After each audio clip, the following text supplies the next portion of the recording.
Ele estava prestes a assinar o maior contrato de sua carreira, a fusão que garantiria a Sterling uma década de supremacia no mercado.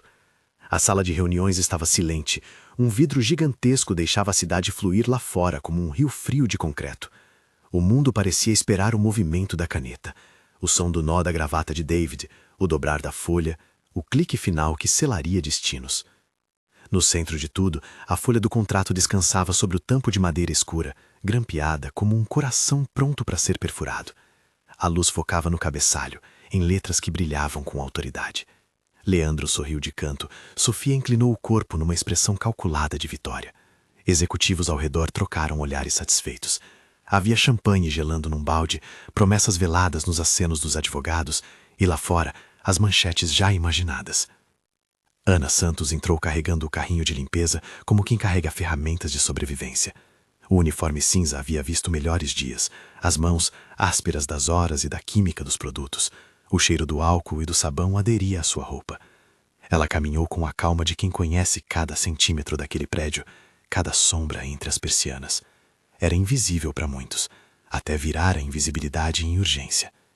Ao chegar à beira da mesa, hesitou um segundo. O brilho daquela folha refletiu em seus olhos por um instante. Alguém deixou uma caneta sobre o contrato.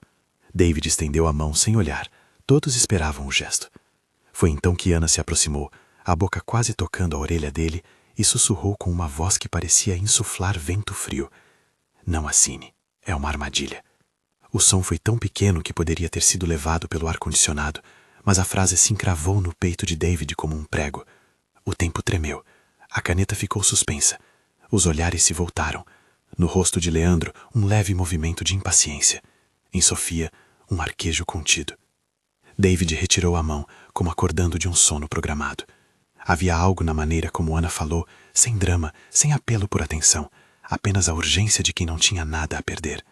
Ele sentia um nó de curiosidade e, junto com ele, uma primeira fagulha de desconforto, que naquele momento ele desprezou como indecisão. Executivos hesitam, disse a linguagem do poder. Ainda assim, antes que pudesse responder, antes que justificasse a pausa com qualquer pretexto, uma voz mais alta cortou o ar, controlada e cortante.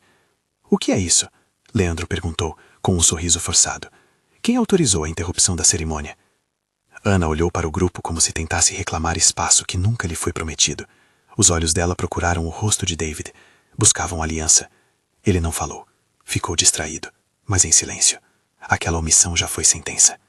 A cena que se seguiu não foi um tribunal formal, mas teve a mesma frieza. Os advogados de Leandro, rápidos e polidos, pularam nas formalidades. Ruído de celulares, consultoria sussurrando por trás de pastas. Ana foi convidada a sair até a finalização do procedimento. Uma expressão bucólica, que naquela fórmula significava duas coisas, expulsão e humilhação. Um segurança grande guiou-a para fora, a etiqueta do crachá de limpeza balançando como um rótulo exposto. Quando a porta se fechou, a caneta rodou no tampo da mesa e o mundo retomou seu fluxo de brilhos e acordos. David assinou o contrato. O clique da caneta soou como uma conclusão irrevogável.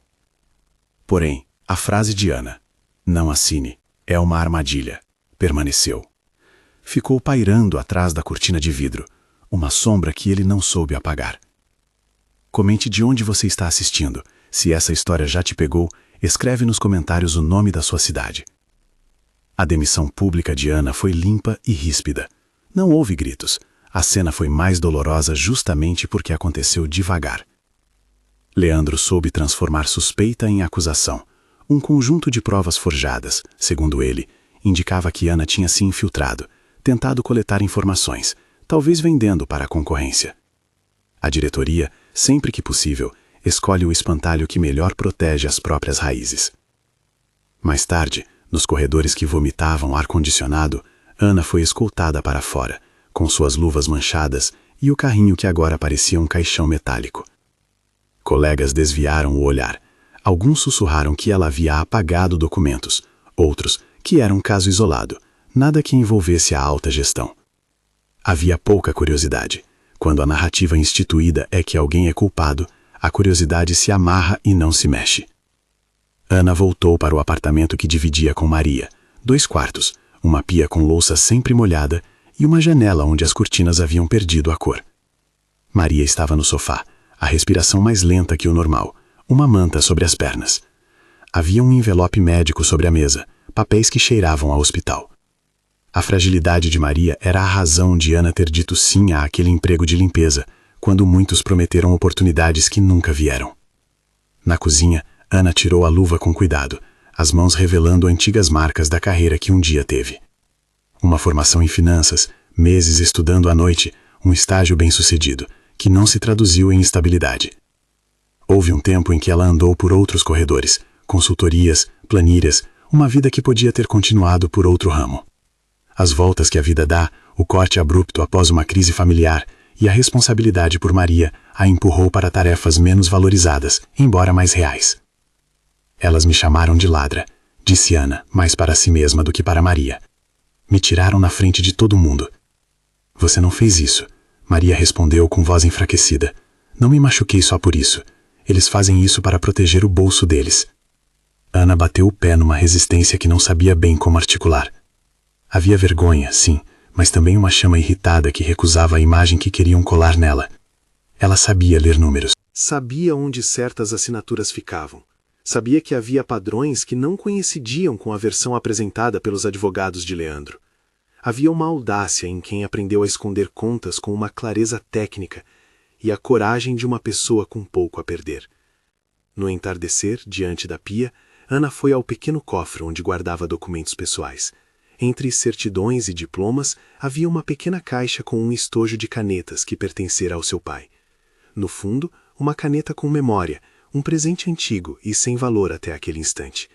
Por hábito, segurou-a, roçou com o polegar.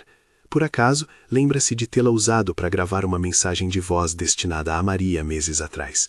Num gesto impensado e perigoso, Ana tocou a caneta e uma luz tênue piscou.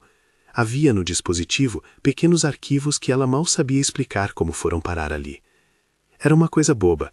Ninguém acreditaria que uma caneta de presente seria o receptáculo de um arquivo. Mas, por instinto, Ana ouviu uma gravação. Não era algo preparado. Eram conversas que ela sequer buscava. Vozes que não pensavam estar sendo ouvidas. A caneta, por algum lapso do destino, carregava um arquivo onde Leandro falava de addendum, contas de fachada e transferências que ninguém questionaria. Havia um número de conta que não combinava com as da Sterling. Havia menções a um nome que ela reconheceu vagamente, uma empresa que outrora aparecera em um relatório de consultoria como fornecedor, um fornecedor que na prática não fazia entregas reais. Ana sentiu um frio na espinha. A caneta pode ter registrado aquilo por erro, por descuido de alguém que usara o objeto para anotações, ou pode ter sido coincidência maldita. De qualquer forma, levantou-se com a certeza de que a demissão tinha sido apenas o começo que Leandro queria. Havia algo muito maior em jogo, e Maria estava provável alvo de chantagem, porque a vulnerabilidade é sempre moeda em transações sujas. Enquanto isso, no gabinete envidraçado, David tentou retomar a luz que costumava cobrir suas decisões. Ele caminhou de volta para o escritório principal após a assinatura, mas a imagem do rosto de Ana não o deixou. Havia algo na maneira como ela disse aquelas 3 palavras que não se alinhava com a sua experiência. Era uma advertência, não acusações vazias. Leandro riu discreto, bateu as palmas e celebrou com os acionistas. Por fora, tudo estava perfeito. As manchetes que prometera ontem virariam realidade amanhã. Por dentro, David sentiu um pesar que ele não admitiria facilmente. A carreira exigira dele decisões duras. A amizade longa com Leandro ensinara-lhe a ceder quando convinha ao time. Mas havia tantos silêncios naquela mesa quanto havia papéis. A omissão pode ser tão ativa quanto o crime. Ele havia deixado Ana fora, não porque quisesse, mas porque acreditou na versão mais confortável. Aquela noite, ao apagar as luzes do edifício, seu apartamento soou maior que o normal. Leandro e Sofia saíram vitoriosos para as festas privadas, onde o champanhe foi substituído por conversas que já traçavam os próximos passos: posicionamento de mercado, cortes, sinergias. Havia também o sussurro de que a visão de David precisava de sacrifícios. Sacrificar quem, porém? A resposta vinha, ainda que sutil. Pessoas com pouca voz, sempre as mais fáceis. Ana, naquela madrugada, não dormiu. Escovou o cabelo com cuidado, olhou para a foto dos 2 irmãos na parede.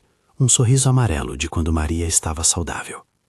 Pegou os papéis que a empresa havia lhe devolvido ao expulsá-la, nada que realmente comprovaria sua inocência em público, e um envelope com uma cópia do crachá de visitante que, por algum erro, fora deixado em uma sala. Em sua mesa havia também um guardanapo onde, naquela tarde, um executivo escrevera distraidamente uma lista de fornecedores. Numa noite de indignação, ela começou a juntar as pontas, nomes repetidos, contatos que não batiam. No dia seguinte, a repercussão era outra. Manchetes exaltavam o fechamento do contrato. Jornalistas queriam entrevistas. A diretoria precisava administrar a imagem. David apareceu ao trabalho com o rosto encorpado por sono e culpa. Ele recebeu elogios e apertos de mão. Nas entrelinhas, Leandro o olhava como se lhe dissesse: "Você fez o que devia." Mas havia uma distância agora.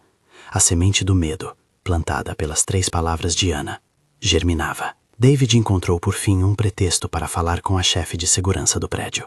A conversa foi curta, entre frases contidas. "Você viu o que aconteceu?" "Vi." "Algo a mais?" "Nada que pegue alto." Palavras vazias. Ele precisava de mais. Decidiu procurar a ficha de manutenção que registrava a entrada de equipamentos no andar executivo. Era um gesto quase infantil, vasculhar uma gaveta, mas revelou que, na noite da assinatura, um pacote fora entregue na empresa. Um estojo de canetas, sem nota fiscal, recebido por uma assistente cuja assinatura estava legível em um papel empoeirado. Ao cruzar essa pista, David sentiu o coração bater mais forte. Não porque sabia onde aquilo o levaria, mas porque reconhecia o padrão. Riqueza cria um ecossistema onde certas irregularidades se toleram. Ainda assim, havia algo perigoso em transformar uma suspeita em ação sem lastro. Jornalistas adoram um herói que cai por precipitação. Enquanto isso, Ana buscava ajuda fora do prédio. Ela ligou para um antigo professor da faculdade, um contato que ainda a respeitava como estudante brilhante que fora. Contou-lhe a demissão, a caneta, as palavras. O professor, cauteloso, disse que não podia ajudar sem provas. Provas, repetiu Ana para si mesma, uma palavra que pesava mais que qualquer outra. E então, numa ação que misturou desespero e esperteza, ela tirou do bolso um flyer de um evento da Sterling, onde constavam em letras pequenas os nomes dos fornecedores. Marcou com tinta aqueles que não tinham razão de ser, e por horas cruzou nomes com notas antigas que guardara quando ainda estudava balanços. A primeira humilhação completa veio durante uma coletiva improvisada, convocada por Leandro quando circulou a notícia de que alguns investidores queriam explicações sobre uma tentativa de espionagem. Leandro falou alto, moldou a história com autoridade e colocou Ana como o bode expiatório perfeito. Não havia espaço para a defesa. A diretoria, inteligente para proteger interesses, precisava de uma narrativa que confortasse acionistas. David assistiu à peça de longe, como quem vê uma falha em um conjunto de peças preciosas. Havia vezes em que pensou em levantar, em interromper, em dizer: "Vocês não têm prova." Mas as palavras ficaram presas. A omissão, novamente, foi ação. Ana, exposta, teve que ouvir seu nome ser torpedeado por murmúrios. Um repórter perguntou à porta sobre as acusações. Maria, desolada, ligou para a irmã e ouviu do outro lado o choro abafado, que mais doía do que qualquer afronta corporativa. Naquele momento, enquanto as luzes das câmeras piscavam e Leandra sorria vitorioso, David percebeu que havia escolhido a segurança do acordo, em vez da coragem de ouvir. Não havia sido uma decisão racional somente, havia sido um ajuste emocional. Manter a cara do time, preservar uma amizade que o via como alguém que não faria ondas. Havia também o medo do custo de uma ruptura que poderia custar seu nome. A consciência é um animal que aparece depois dos atos. Alguns dias se passaram e David começou a remeter a detalhes que não lhe pertenciam. Trecho da voz de Ana, o balanço do corpo dela quando saiu, as luvas arranhando o corrimão. Uma culpa começou a corroê-lo.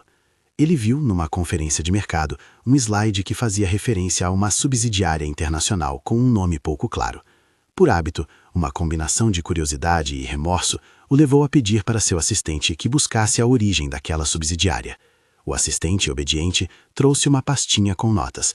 Havia lá, entre elas, um comprovante de pagamento cujo destino parecia não pertencer ao fluxo operacional conhecido. David não sabia o que faria com aquilo, mas sabia que a calma que costumava reger sua vida se quebrava em estilhaços. A trégua entre o conforto do poder e o desconforto da dúvida finalmente se incendiava. Enquanto isso, Ana foi reduzida a poucas referências em redes sociais, notas frias que a pintavam como uma intrusa. Mais perigoso ainda, alguém começou a perguntar na periferia onde sua irmã estava internada. Rumores de que ela tinha feito algo começaram a chegar como o vento que espalha brasas. No apartamento, Ana e Maria conversaram sobre a cirurgia que aguardavam. Maria piscou para a irmã com uma coragem que vinha do fim de muitas longas batalhas. Havia dias em que o sistema falhava em olhar para quem mais necessitava. Ana sentiu o peso, mas também viu uma curva de decisão se formando. Ou ela aceitava ser consumida pela narrativa que lhe impuseram, ou encontraria uma forma de transformar o silêncio contra si em evidência contra outro. Foi então que Ana tomou uma decisão perigosa: voltar ao prédio. Não como uma intrusa, mas como alguém que sabia onde procurar. A noite estava chuvosa quando ela empurrou o portão que se fechava para trás dos carros executivos. Os elevadores funcionavam com o som metálico de sempre. O segurança noturno a olhou, mas não a impediu. Ela tinha uma desculpa. Precisava devolver uma chave que supostamente tinha levado por engano. Era um pretexto simples, e o pretexto abre portas. Dentro do andar executivo, os corredores estavam quase vazios. A faxina noturna a fazia invisível novamente. Um corpo pequeno entre móveis e sombras. Ana chegou à sala de Leandro. As luzes da cidade se projetavam como mapas sobre as paredes. O tapete amortecia seus passos. Ela procurou nos cantos, vasculhou gavetas que davam pistas. Um pen holder, uma caneta similar à que havia gravado as palavras, um envelope com recibos. Era trabalho de quem conhece onde a sujeira se esconde. Não é preciso descrever aqui os detalhes de mecanismos ilegais. O que importa é que Ana, com coragem marginal e entendimento técnico, encontrou mais do que esperava. Uma folha dobrada, quase perdida, com anotações que mencionavam Addendum C e um registro de um pagamento adiantado para uma empresa com um nome suspeito. Não havia assinatura clara, mas havia o suficiente para acender uma luz que poderia iluminar o resto do corredor de mentiras. Ela fotografou com o celular e guardou as imagens. Sabia, no fundo, que aquilo não bastaria, mas também sabia que expor o que havia no bolso de Leandro levaria a retaliações e que Maria poderia ser ameaçada. A coragem tem sempre um preço, e Ana teve consciência desse risco. Ainda assim, ao sair, ouviu passos. Foi o segurança noturno que a parou no corredor. "O que faz aqui?" perguntou ele, natural, sem tom inquisidor. "Entregando uma chave", disse Ana. A voz tremeu, só um pouco. O segurança perguntou o nome da chave. Ana inventou uma história vaga sobre ter encontrado uma pulseira. Ele deixou-a passar. No sussurro das portas que se fecharam, a noite a acolheu de volta para o mundo de baixo, aquele que respira longe das luzes corporativas. Do lado de fora, a chuva lavou sua face. Dentro dela havia uma mistura de medo e alívio. Havia provas, mas também havia a certeza de que a batalha tinha apenas começado. Ela precisava de um aliado com poder, não só de influência, mas de disposição moral. E pensou em David. A memória do sussurro inicial voltava como coisa viva. A frase que fora um sopro, agora lhe servia de escudo. "Não assine. É uma armadilha. Se ao menos ele tivesse ouvido. Se ao menos tivesse protegido sua voz." O que Ana não sabia, naquela altura, era que a noite não apenas multiplicara seus riscos, também plantara dúvidas na mente do próprio David. Ele, que até então aceitara ordens de segurança, começou a conectar pontas. Não demorou muito para que nas horas vazias ele abrisse pastas com os olhos cansados e encontrasse pequenos erros que antes passara por alto. Um número de conta mal justificado, uma referência a um fornecedor que não existia, uma assinatura que não batia. A consciência de David virou um motor. Ele não era mais capaz de fingir que as coisas eram limpas. Havia uma mancha que exigia limpeza. Mas buscar a verdade significava romper com Leandro e Sofia e expor aquilo que talvez derrubasse seus próprios castelos. Havia um custo pessoal e de imagem. E havia ainda o peso de Ana, exposta e demitida, que na sua cabeça já não era apenas a mulher da limpeza. Agora era alguém cujo aviso pode ter sido a última linha entre a Sterling e um desastre. As conversas subsequentes que David manteve foram curtas e tensas. Pediu à sua assistente que reunisse relatórios relacionados à recém-criada subsidiária, recebeu os arquivos de compliance com uma pressa quase infantil e viu lá, alheio ao que faria depois, uma transferência registrada para uma conta com o nome que Ana havia achado na caneta. A história corria por uma finíssima corda, uma peça mal colocada, a caneta, uma omissão, o silêncio de David, e um castelo social que podia ruir se alguém tivesse coragem de puxar as pedras certas.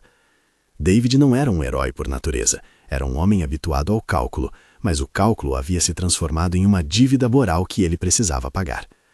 No apartamento de Ana, a madrugada consumia-se em planos. Ela sabia que expor era necessário, mas também que precisava de proteção. Fez uma cópia das imagens que tirara e deixou outro conjunto, seguro, com o professor da faculdade. Pediu, num bilhete curto, ajuda para mantê-las seguras. O professor, que a conhecia de anos de debates e noites em bibliotecas, entendeu o risco e prometeu manter a coisa em sigilo, pelo menos por hora. A tensão subiu quando, numa manhã, um veículo preto estacionou na frente do prédio onde moravam Ana e Maria. Homens avaliaram o lugar e deixaram um cartão com o logotipo de uma empresa de cobranças que ninguém conhecia. Era uma mensagem clara: estamos de olho. O medo era uma mulher com um rosto diferente a cada dia. Às vezes era a dor no peito de Maria, às vezes a coleta de lixo que atrasava sem explicação, às vezes o repórter que tocava a campainha. E David? Ele, por sua vez, começou uma investigação discreta. Não fez invasões, recorreu aos caminhos legais que o cargo permitia. Falou com a área de compliance, pediu auditoria interna, acionou um perito em forenses digitais. Tudo com cautela e justificativas corporativas, sem levantar suspeitas demais. Havia uma dança entre o desejo de agir e a necessidade de proteger sua carreira. Cada passo era medido, porque ele sabia que, se errasse, poderia perder não só a empresa, mas a si mesmo. A garota da limpeza, cujo nome agora pulsava na sua cabeça, estava, no entanto, longe de ser mera espectadora. Ela continuava coletando fragmentos, juntando provas como quem monta um mosaico. E, numa dessas coletas, encontrou algo que faria a cabeça de qualquer executivo gelar. Um extrato parcial, esquecido numa lixeira de sala de reuniões, que fazia referência a uma antecipação em nome de uma consultoria externa. No rodapé, um número que, cruzado com os dados que o professor guardava, apontou para uma entidade financeira que não constava nos relatórios públicos. Era o primeiro fio claro de uma tapeçaria que Leandro e Sofia tinham tecido para se apropriar da Sterling. Havia sofisticação, mas não era perfeita. Eles dependiam do consentimento e da omissão dos que deveriam zelar pela empresa. E aí residia a oportunidade. No entanto, expor a trama exigia um palco que não fosse a rua. Leandro tinha poder e aliados. Sofia, com sua rede, podia neutralizar qualquer movimento rápido. Ana sabia disso, e por isso precisava de um plano que combinasse prova documentada, testemunhas confiáveis e proteção para Maria. Enquanto organizava suas imagens e rascunhos, deixou uma carta para David no gabinete dele. Não uma acusação, mas um pedido. Sei o que disse. Não assine. Me escute. David encontrou a carta no vaso de plantas ao lado da janela. Leu-a com mãos trêmulas. Não era uma ameaça. Era um chamado à responsabilidade. Ele não sabia ainda como equilibrar as consequências. Sabia apenas que havia cruzado uma linha para a qual não havia retorno. E então, num daqueles instantes que mudam tudo, ele decidiu que sua próxima jogada não seria em público, seria em segredo. Precisava confirmar sem destruir evidências, precisava proteger Ana e Maria, precisava, enfim, responder ao sussurro que o desconcertara dias antes. A primeira parte do caminho já estava traçada. Recuperar a dignidade de alguém que foi injustiçado exigia mais do que palavras, exigia coragem para enfrentar antigos aliados. E coragem, naquele momento, significava aceitar que o poder não é um escudo para a culpa. A chuva voltava a cair quando David pegou o envelope que Ana havia deixado. Lá dentro, além da carta, havia uma foto amassada de um recibo com letras quase ilegíveis e uma anotação: Leandro, Adendum C. Ele guardou o envelope no bolso interno do paletó, onde mantinha papéis que raramente mostrava a ninguém. Na noite que se seguia a esses desdobramentos, uma noite que podia ser apenas uma antes e depois, David sentou-se diante de sua escrivaninha às 3 da manhã. As luzes da cidade cortavam a escuridão do apartamento. Ele abriu os arquivos que sua equipe lhe enviara e, com o cuidado de quem manuseia uma relíquia, começou a alinhar datas, transferências e notas de rodapé. Cada linha que conferia era um tijolo que fazia o castelo de Leandro tremer só um pouco. No entanto, ninguém naquela história sabia quanto custaria esse rastrear, em reputações, em vidas, em silêncio quebrado. David tocou a caneta que Ana lhe devolvera, por educação, dias atrás. Uma caneta que agora representava algo muito maior que identidade ou afeto. Ele pensou no sussurro e, por primeira vez, sentiu que sabe o que significa quando a verdade vem de um lugar inesperado. Como toda mudança, era uma quebra dolorosa. E enquanto as horas passavam, dentro dos dois mundos, o lá em cima de vidro e concreto e o aqui embaixo de cozinha e hospital, as peças começavam a se mover. Ana reunia a coragem. David reunia provas. Leandro sorria e preparava o próximo movimento. Sofia ajeitava seu cabelo e alinhava suas redes. Maria dormia, exausta, enquanto sua irmã lutava contra um sistema que nunca lhe deu privilégios. A primeira noite de busca terminava com uma entrega, um documento digital que David recebeu de um analista de compliance, entregue com a justificativa de simples auditoria. Era, nas palavras esperadas, apenas um conjunto de documentos relacionados a uma transferência. Mas num dos PDFs havia uma linha repetida, um pagamento para a Vertex Overseas, num valor incompatível com o serviço prestado. O número da conta estava ligado, em registros parciais, ao nome que Ana lera na caneta. David fechou os olhos. A verdade agora vinha com um preço. O preço de enfraquecer estruturas que ele próprio ajudara a fortalecer por anos. Mas havia também um alento. A justiça precisava de quem a servisse, não de quem a ferisse. Ele pensou em Ana, chamou pelo nome no silêncio do apartamento e prometeu a si mesmo que, ao menos desta vez, não deixaria que a omissão fosse a resposta. Ninguém mais na cidade sabia da promessa, mas a promessa existiu como um estalo que dividiria o tempo. O que vinha a seguir seria o confronto entre o que se sabia e o que se queria esconder. O ponto de ruptura ainda não havia chegado, mas a tensão se acumulava, e de algum lugar uma voz discretamente aguardava o momento certo para gritar. A história por ora olhava para frente com olhos arregalados. Havia muita sujeira para limpar e alguns corações para salvar. Ana contava passos, David ajustava sua estratégia. Leandro e Sofia teciam prazos, e, no meio de tudo, Maria respirava com a esperança que seus dois mundos, o da irmã e o do homem de gravata, pudessem de alguma forma convergir para uma saída digna. A cidade continuava a pulsar. Havia quem comemorasse e quem resistisse. No apartamento pequeno, Ana desenhou uma lista de nomes e endereços. No prédio de vidro, David abriu o arquivo que poderia ser um começo de fim. Em algum ponto entre as linhas de um e do outro, algo prestes a explodir, aguardava só o primeiro fio puxado. Aquele fio de possibilidade entre Ana e David vibrava como corda fina sobre os passos de ambos. Nos dias que se seguiram, enquanto a cidade ocupava-se de outras manchetes, eles tramavam com a calma nervosa de quem sabe que a próxima ação decide tudo. Ana seguia juntando fragmentos. David, movendo-se dentro do labirinto institucional, buscava brechas legais sem quebrar o espelho do seu próprio mundo. Entre os dois, uma aliança silenciosa crescia, não por gratidão automática, mas por reconhecimento da verdade e do peso que ela implicava. Na periferia do caso, as ameaças tornaram-se mais explícitas. O cartão deixado na frente do prédio foi apenas o começo.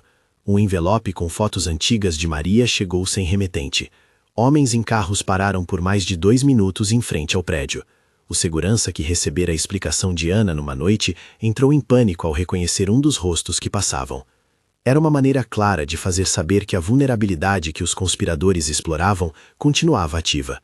Ana sentiu o medo correndo pelas veias, mas não permitiu que o medo virasse resignação.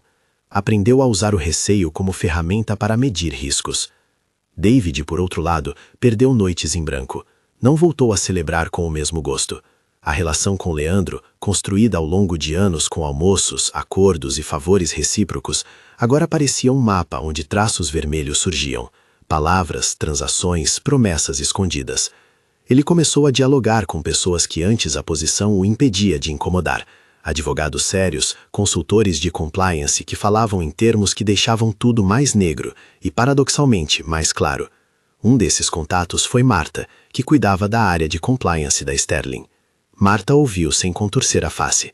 Apresentou nomes de peritos forenses e sugeriu procedimento prudente. Recolher provas que pudessem resistir a escrutínios, envolver as autoridades no momento certo e proteger testemunhas vulneráveis. Foi Marta quem sugeriu envolver o detetive Johnson, não como substituto, mas como ponte. Ele era um profissional conhecido por conduzir investigações com discrição e por entender a ferida humana por trás dos números. Johnson aceitou ouvir a história. Não fez perguntas melodramáticas. Anotou, checou identidades e falou com a voz seca e objetiva de quem já vira muitas motivações mesquinhas. Se houver crime, haverá responsabilidade, disse, mas não vamos nos precipitar. O que Ana precisava e sabia era de respaldo que transformasse suas fotos no banheiro de Leandro em algo que um juiz ou devesse a ponderar, não em algo que seria descartado como gesto de vingança. A estratégia que os três traçaram não foi simples. David não podia alegar que uma funcionária de limpeza era portadora de arquivos sem expor a empresa a um processo midiático que poderia destruir negócios legítimos. Ana não podia ser mais um rosto usado em uma manchete para acalmar acionistas. Johnson deixou claro: nós vamos seguir linhas que ninguém possa dizer que foram inventadas. Por isso, eles reuniram tudo: as imagens da caneta, os recibos fotografados por Ana, o extrato parcial encontrado na sala de reuniões, as anotações de rascunho com Adendum C e as anotações do professor que guardara cópias preliminares. Cada documento foi catalogado, cada arquivo copiado em mais de um local seguro. O professor, cuja vida universitária fora feita de ética e noites de estudo, funcionou como um guardião temporário. Guardou um pendrive em uma gaveta de confiança, com a promessa de não abri-lo até que houvesse uma estratégia que protegesse Ana e Maria. O gesto foi simples, mas carregado de significado, uma prova de que a verdade às vezes precisa de pessoas capazes de sustentá-la sem cobrar cena. Enquanto isso, Leandro e Sofia perceberam que algo mudara. O sorriso de Leandro continuava impecável, mas os olhos carregavam microfendas. A vitória pública ainda estava cravada na imprensa, mas os corredores escutavam rumores.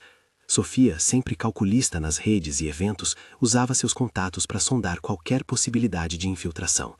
Ela ordenou que todos os acessos fossem reforceirizados e começou a pressionar o conselho, insinuando que qualquer investigação poderia prejudicar a empresa. Foi ali que a tática de David precisou ser firme. Ele pediu que tudo fosse conduzido por processos internos, com auditoria independente, mas também deixou claro para alguns conselheiros de sua confiança que, se necessário, levaria a questão às autoridades competentes. Era um gesto de risco político para salvar a integridade da Sterling. A escalada tomou força quando a intimidação sobre Maria piorou. Uma ligação anônima chegou ao celular de Ana, com um recado simples, ameaçador e frio. Se continuar, haverá consequências. Ana sentiu o mundo diminuir por um segundo, como se a rua fosse engolida. A voz do interlocutor parecia flutuar por trás de um telefone antigo. O recado não tinha assinatura, mas o significado era cristalino. Maria, frágil, tornou-se o centro de uma balança que pedia uma escolha impossível: ficar calada e proteger a irmã, ou expor tudo e correr o risco de perder mais. Em vez de ceder, Ana usou a escolha para agir com cautela. Ela conversou com Maria com honestidade e carinho. Contou o que sabia, sem prometer milagres, e apresentou um plano. Se as coisas dessem certo, haveria meios de garantir a cirurgia. Se dessem errado, teriam um kit de alternativas. Maria, com uma serenidade impressionante, segurou a mão da irmã e disse: "Faça o que tem de fazer, eu confio em você." A confiança de Maria foi combustível. Ana resolveu não mais ser apenas a mulher que aceitava humilhações. Decidiu tornar sua voz um instrumento de verdade. Houve então um momento de ruptura que ninguém esperava. Leandro, percebendo que havia um rastro que o ligava a certas transferências, tentou cortar caminho por meio de chantagem. Ele convocou uma conversa com um executivo de alto escalão, sussurrando que tinha informações delicadas sobre a vida de algumas pessoas do conselho. A ameaça velada era, na verdade, uma manobra de desestabilização. Se eles investigassem, ele poderia devolver o golpe com algo que ferisse reputações e silenciasse aliados. Esse jogo era exatamente o que David temia: que os peões se tornassem instrumentos para desviar o foco. No entanto, o que Leandro não contava era com a força de duas pessoas que não tinham mais a perder: Ana e David. O executivo, que ouvira a chantagem, sentiu-se desconfortável com a postura de Leandro e, em um momento de lucidez, procurou David. O encontro foi breve, em uma sala sem testemunhas, com café longo e cigarro que ninguém fumava. Ele, com voz pequena, disse que sabia demais e não queria ser arrastado. David agradeceu e lançou uma oferta. Se você tem algo, traga para nós. Isso pode proteger todo mundo. A oferta surgiu não como uma espada, mas como uma âncora, uma forma de criar um núcleo minimamente confiável em volta da verdade. A tensão foi crescendo. Johnson, após cruzar algumas informações e consultar bases públicas e contatos, sugeriu que fosse o momento de obter uma gravação que ligasse as transferências às falas de Leandro. Não era para fabricar provas, era para reutilizar o que existia. E existia: a caneta, a mensagem esquecida, as menções registradas que não pertenciam ao fluxo regular. Mas havia um problema ético e prático: como levar aquele material ao público sem tornar Ana vulnerável a acusações de invasão.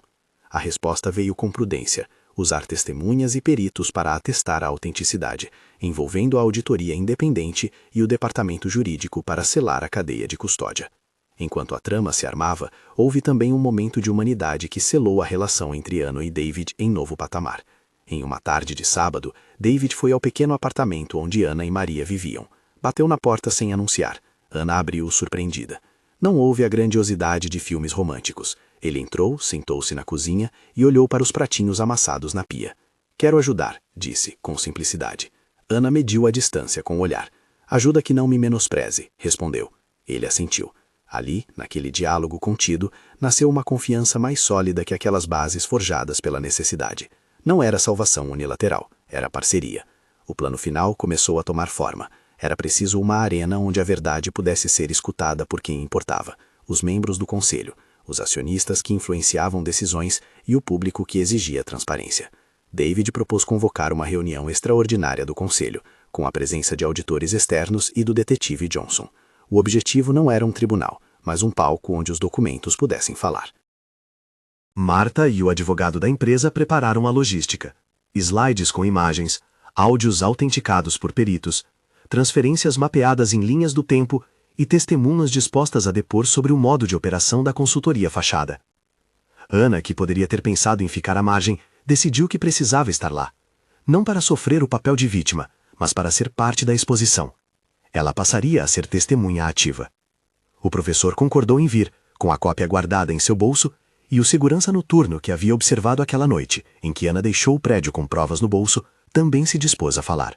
Eram vozes que juntas formavam um coro impossível de ser ignorado. A mesa do conselho naquele dia brilhou menos do que de costume. Os rostos que antes festejavam mostravam pressa. Leandro, elegante como sempre, repetia que tudo era calúnia e que trazer o caso à luz seria dano irreparável a Sterling.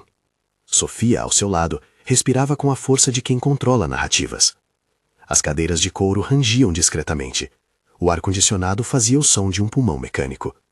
Ao entrar, Ana sentiu olhares que variavam entre curiosidade e desprezo. Muitos a recordaram apenas como a mulher que limpara os tapetes. Mas ela trazia consigo algo mais que coragem. Trazia papéis, imagens e uma voz que não se curvava. David abriu a sessão com uma fala contida. Não houve dramatização, nem o gesto grandioso de um CEO tentando salvar a própria pele. Ele falou sobre a integridade, sobre a obrigação de zelar pelo nome da empresa e sobre a necessidade de se buscar a verdade. Em seguida, Marta apresentou o primeiro slide. Um mapa de transferências que, em linhas claras, mostrava dinheiro fluindo para uma entidade externa sem entrega correspondente de serviços. Um perito explicou em termos simples que a fala gravada em um dispositivo recuperado por Ana correspondia a uma voz que descrevia operações atípicas, mencionando o Addendum C e pagamentos feitos em antecipação. O áudio foi reproduzido. No início houve murmúrio. A sala, por um momento, teve o silêncio pesado de quem testemunha uma traição. Quando o trecho do áudio que fazia referência direta a Leandro foi ouvido, algo mudou na sala. O tom de voz dele, o modo como falava sobre antecipações e ajustes, ressoaram como uma corda que se rompesse. Não era apenas o som, era a prova tangível de que alguém, por conveniência, manipulava fatos. Mais ainda, o extrato esquecido encontrado por Ana coincidia com as menções do áudio. Um por um, os elementos apresentados, a foto do recibo que Ana resgatara, a anotação de Vertex Overseas, os registros de pagamento montaram a mesma paisagem. Quando o professor se levantou e disse com voz firme que testificaria sobre a autenticidade do material que guardara, o filme da complacência começou a desfazer-se. Leandro tentou reagir. Fez o que sempre fizera. Minimizou, atacou a credibilidade de Ana, apontou para suas falhas do passado. Uma ex-consultora que trabalha de limpeza agora? Estranho caminho para alguém que fala de balanços. Disse como se sarcasmo pudesse apagar fichas. Mas a reação mais tensa veio quando o segurança noturno, com as mãos tremendo de nervosismo e coragem, confirmou detalhes. O horário em que Ana estivera nas salas, a presença de envelopes, o pacote de canetas recebido. A confirmação humana, juntamente com a prova técnica, foi um golpe que o espetáculo de Leandro não suportou. Num desses intervalos, sem que muitos notassem, o advogado que representa a empresa fez uma ligação discreta para as autoridades. Johnson, presente como interessado e consultor, passou a coordenar com os agentes responsáveis, que aguardavam sinais para agir. Quando a apresentação final estava por se concluir e os slides exibiam transferências e roteiros de pagamento cruzados com mensagens, o clima já era outro. Não havia mais espaço para a manipulação pública. O conselho, em sua maioria, estava em choque. Alguns membros que haviam sorvido do champanhe do poder por anos procuravam justificar escolhas que agora pareciam erradas. O ponto decisivo veio quando, ao final do arquivo de áudio, uma pequena gravação residual captou a voz de Ana, o sussurro exato que mudara tudo meses antes. Não assine, é uma armadilha. A reprodução daquela frase tão simples e direta ecoou na sala como o momento em que a verdade recuou para o primeiro plano. Não era apenas uma lembrança, era a confirmação de que o gesto que parecia insignificante havia sido um alerta legítimo, não uma intrusão. O público presente ouviu, alguns arregalaram os olhos, outros, silenciosos, puderam testemunhar que a coragem pode vir dos lugares mais inesperados. As autoridades intervieram com a contenção que cabia ao momento. Não houve espetáculo de violência, apenas a formalidade de quem toma medidas quando há elementos suficientes para conduzir investigações. Leandro e Sofia foram acompanhados por agentes. Não foram retratados como caricaturas. Mostraram-se humanos na dureza de quem vê sua construção desabar. Havia nas feições deles a consciência de que a ambição tinha limites que agora o circunscreviam. As palavras de David ao terminar a sessão foram simples. Fizemos o que devíamos. Agora que a justiça faça o seu trabalho. A repercussão foi imediata. Manchetes ainda pinçaram a história, mas a narrativa já não podia ser moldada por quem conspirou. A reação dos acionistas foi mista. Havia indignação, mas também um alívio pela postura da administração em lidar com o problema com transparência. Para Ana, o processo foi uma montanha-russa. A exposição foi dolorosa, mas necessária. Havia quem ainda a visse com preconceito. Havia quem, pela primeira vez, reconhecesse sua coragem. Para Maria, o medo transformou-se em esperança quando o CEO anunciou, em conjunto com o conselho, que a empresa firmaria o custeio parcial da cirurgia, além de acionar programas de responsabilidade social que ajudariam a garantir suporte no período de recuperação. Não foi uma promessa de garantia absoluta.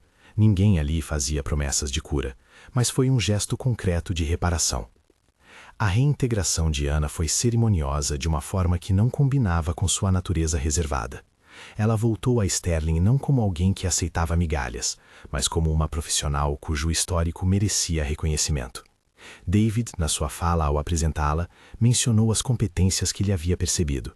Ela conhece processos, entende números e, acima de tudo, entende as pessoas. A promoção oferecida a Ana não foi simbólica.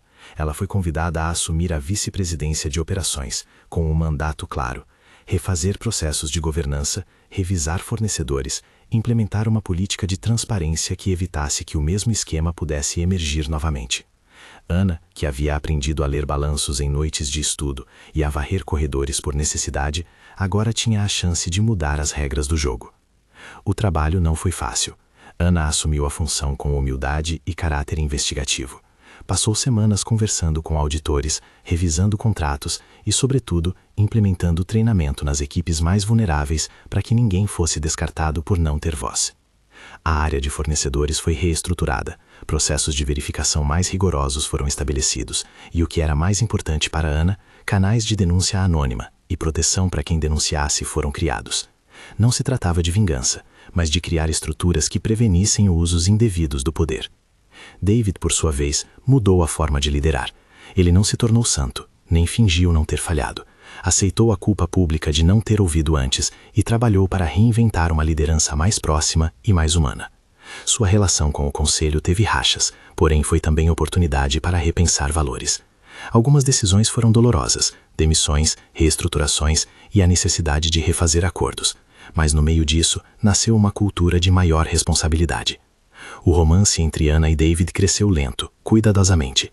Não foi um enredo de resgates. Houve respeito, conversas longas sobre limites, noites em que discutiam a melhor forma de combinar vida profissional e pessoal e momentos em que olhares falavam mais que promessas.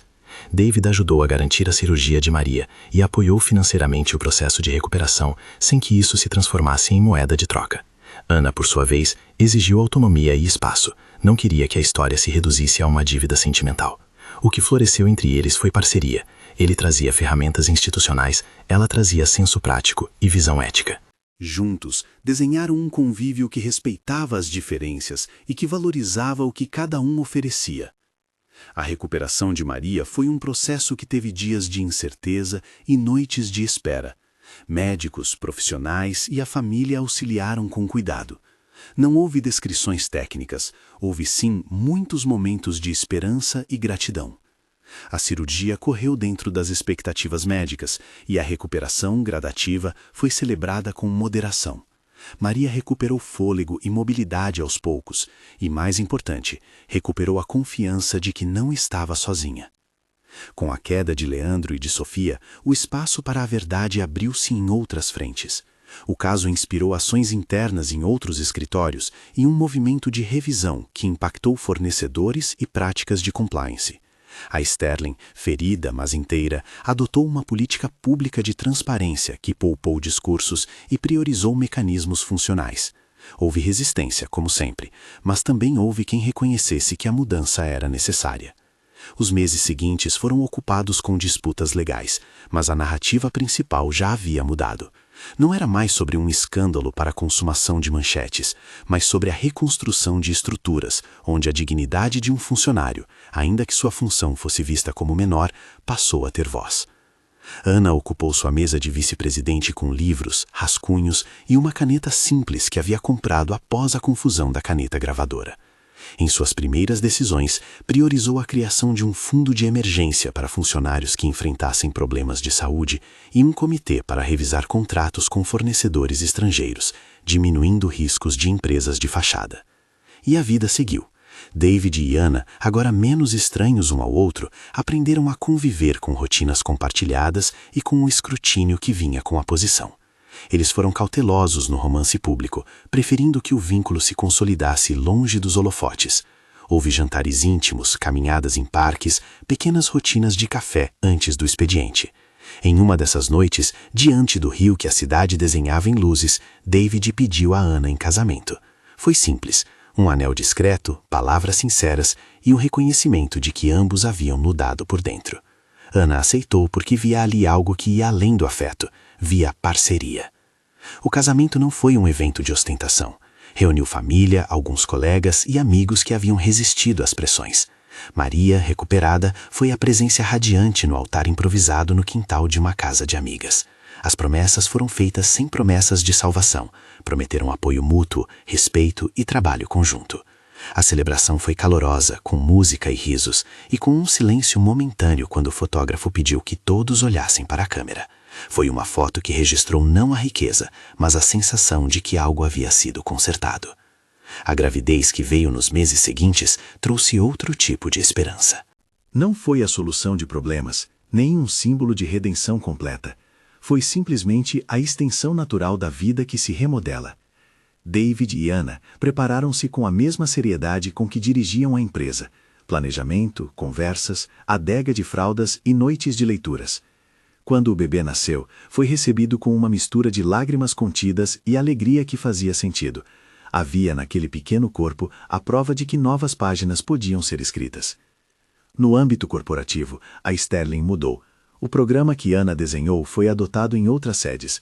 As listas de fornecedores foram revisadas com critérios que iam além do preço e incluíam verificações de entrega real, avaliações de reputação e auditoria periódica. A cultura de quem cala consente foi desafiada com políticas que protegeram denunciantes e criaram canais mais acessíveis. David, por seu lado, instituiu reuniões regulares de escuta, nas quais funcionários de todas as áreas podiam falar sem medo de retaliação. Leandro e Sofia enfrentaram processos. Não foram caricaturas de derrubada imediata, mas houve consequências proporcionais ao que for aprovado. O episódio mostrou-se como um aviso de que o poder tem limites e que, quando a verdade aparece, costuma vir com evidências que não se desfazem com retórica. A cidade seguiu com sua rotina, mas havia uma textura diferente no modo como algumas empresas passaram a operar. Mais cuidado, mais atenção ao humano por trás dos números. Ana nunca deixou de lembrar o que a trouxe até ali. Em momentos de silêncio, pegava a caneta do pai e acariciava o metal, sentindo o peso das escolhas. Lembrava-se do sussurro que dissera para David naquela sala de reuniões: "Não assine, é uma armadilha." A frase, dita lá atrás sem plateia, havia reverberado. Em entrevistas que deu depois, sempre pontuou que coragem não é ausência de medo e que a dignidade não se negocia. Preferia ações a palavras grandiosas. Para ela, o maior triunfo não foi a promoção, nem o casamento. Foi a sensação de que a verdade havia encontrado ecos que a tornaram impossível de ser engolida por interesses. A cidade aplaudiu em voz baixa quando a primeira política que Ana idealizou evitou uma nova tentativa de fraude por parte de um fornecedor externo. A empresa celebrou resultados que mostravam que ética e rentabilidade podem caminhar lado a lado. E, em uma manhã qualquer, enquanto Ana passava o pano numa mesa que agora era parte de sua rotina de vice-presidente, olhou pela janela e viu um time diverso reunido discutindo projetos que envolviam comunidades locais. Sorriu, lembrando-se de como anos antes ela empurrava um carrinho de limpeza por aqueles mesmos corredores. Quando alguém lhe perguntou o que diria a mulher que, naquele antigo dia, a empurrou para falar com David, ela respondeu sem rodeios: "Obrigada. Não por dizer o que disse, mas por me lembrar que, às vezes, a verdade tem voz onde menos esperamos." Para David, o sussurro foi igual a uma advertência que mudou seu percurso, e ele não deixou de reconhecer publicamente a dívida moral que tivera com Ana. No epílogo da história, a família cresceu. O bebê acrescentou rotina ao apartamento de David e Ana. Maria reencontrou trabalhos que lhe davam propósito. O professor voltou a dar aulas, sempre com a pequena caixa guardada como lembrança de que uma prova tem valor quando usada com responsabilidade. O prédio de vidro continuou a abrigar executivos, mas também virou um símbolo de que nenhum castelo é inabalável quando há pessoas dispostas a limpar as frestas e a colocar em evidência o que estava escondido. Anos depois, em um encontro em que David foi convidado a falar sobre liderança, ele contou com a voz firme sobre a noite em que uma mulher da limpeza sussurrou algo que salvou uma empresa: "Não assine, é uma armadilha." Ele explicou que ouvir aquilo foi o início de um processo que o obrigou a tornar-se melhor. O auditório aplaudiu, não pela azarada vaidade de quem venceu, mas pelo reconhecimento de que coragem pode, às vezes, vir de quem menos se espera. E a história que começou com 3 palavras tornou-se mais do que um episódio de jornal. Virou lição silenciosa sobre dignidade, sobre o preço da omissão e sobre a possibilidade de reparação.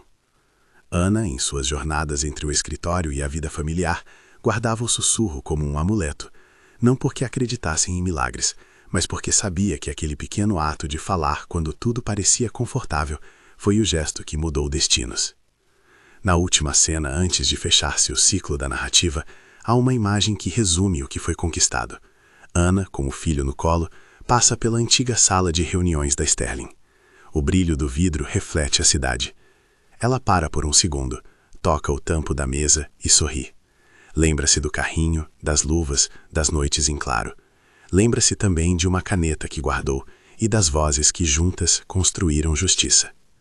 No corredor, um cartaz novo lembra a todos que integridade é responsabilidade de todos.